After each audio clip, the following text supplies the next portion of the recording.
Captain James Carter was no ordinary man.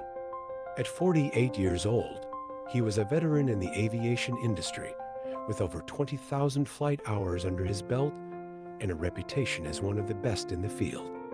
Known for his unflinching calm in emergencies, James had once safely landed a malfunctioning plane during a severe thunderstorm, earning him a commendation for bravery. Beyond his professional accolades, he was a mentor to younger pilots, often described as a pillar of wisdom and encouragement.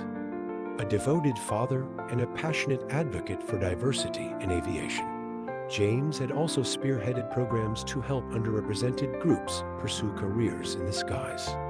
His life was a testament to resilience, excellence, and a steadfast commitment to equality.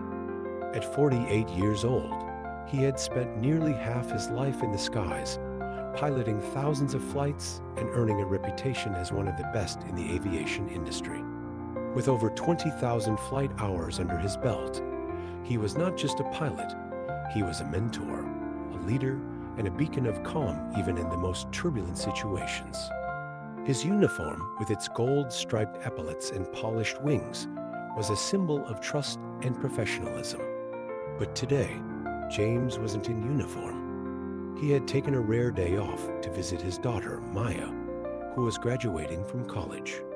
Boarding the flight as a passenger, James carried nothing but a small carry-on and a book he had been meaning to read.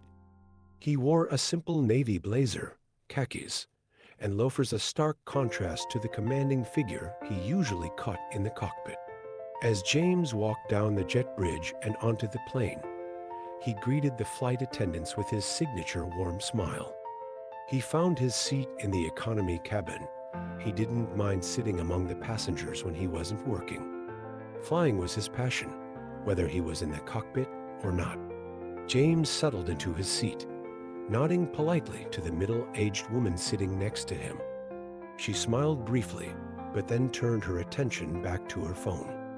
The plane began to fill, the overhead bins clicking shut as passengers stowed their luggage. Why is someone like him allowed on this flight?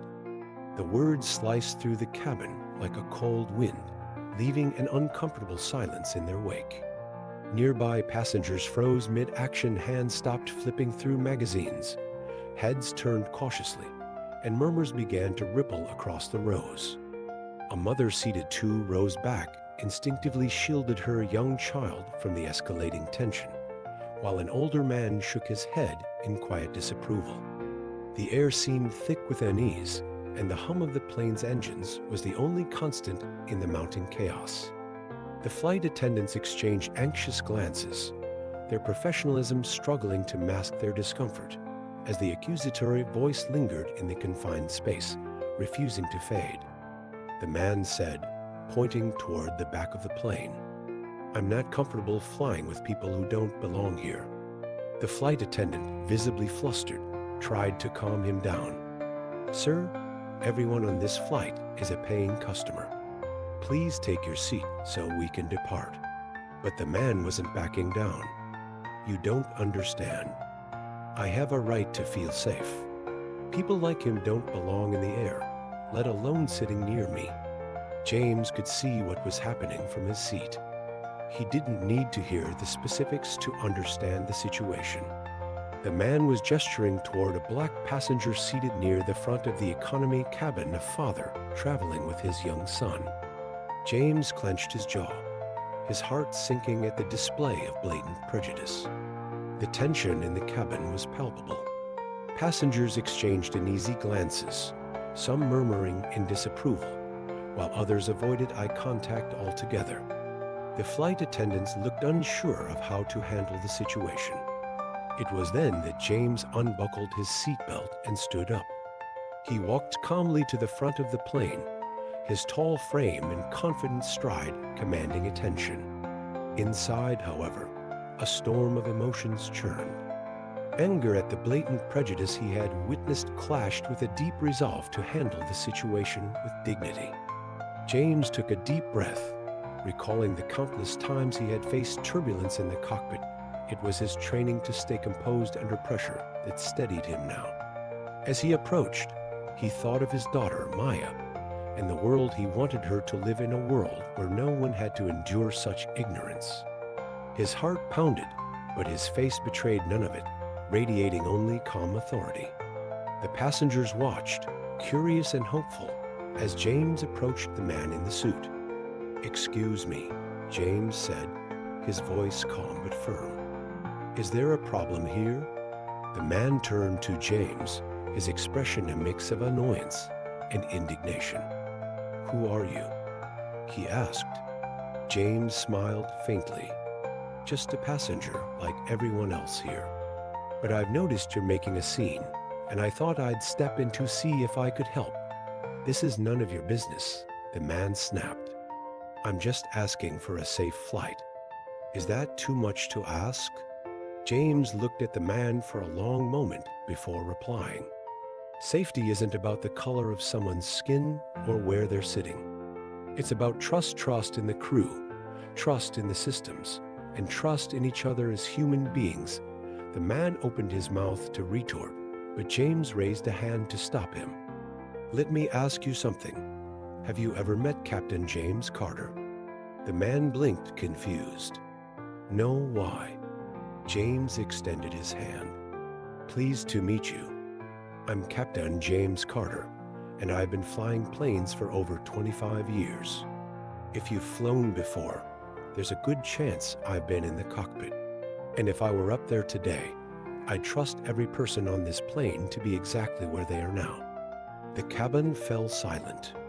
The man stared at James, his bravado faltering. Slowly, the passengers began to applaud, the sound building until it echoed through the plane.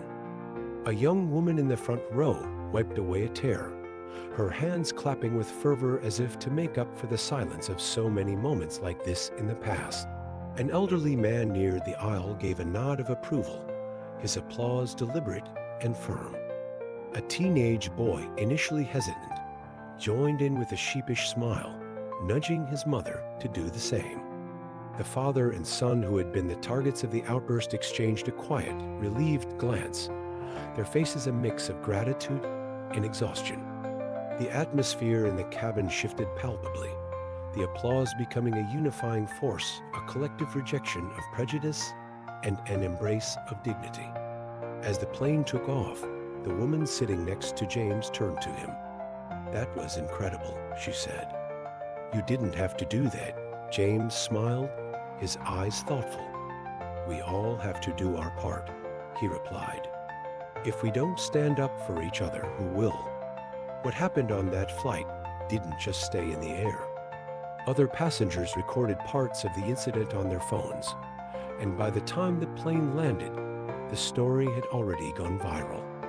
News outlets picked it up, and James found himself at the center of a national conversation about courage and confronting prejudice. James was invited to speak at schools, community centers, and even aviation conferences. He shared his story, emphasizing that it wasn't just about him, it was about the father and son, about every person who had ever felt unsafe because of the color of their skin, and about creating a world where such incidents were no longer the norm. The airline also took action, instituting new training programs for its staff to handle discrimination and bias. The flight attendants who had been uncertain during the incident admitted that James' intervention had inspired them to be more proactive in the future. Captain James Carter's story reminds us that courage isn't just about flying planes or facing danger. It's about standing up for what's right, even in everyday moments. Think about how you can apply this lesson in your own life, whether it's stepping in when you witness unfair treatment, having a conversation with someone who holds prejudiced views, or supporting initiatives that promote equality and respect. Change doesn't require grand gestures, it starts with the small, everyday decisions to act with integrity and kindness. Together, we can create a ripple effect that leads to a more inclusive and compassionate world. Prejudice thrives in silence, but it can be dismantled through action, understanding, and unity. To every viewer, let this story serve as a reminder that we all have the power to make a difference. Whether it's speaking up against injustice, supporting someone in need, or simply educating ourselves and others, every action counts. Change begins with individuals who refuse to stay silent. If stories like this move you, be sure to subscribe. Together, let's celebrate the stories that unite us and remind us of our shared humanity. In a world that often feels divided, let's be the voices that bring us closer together, one story at a time.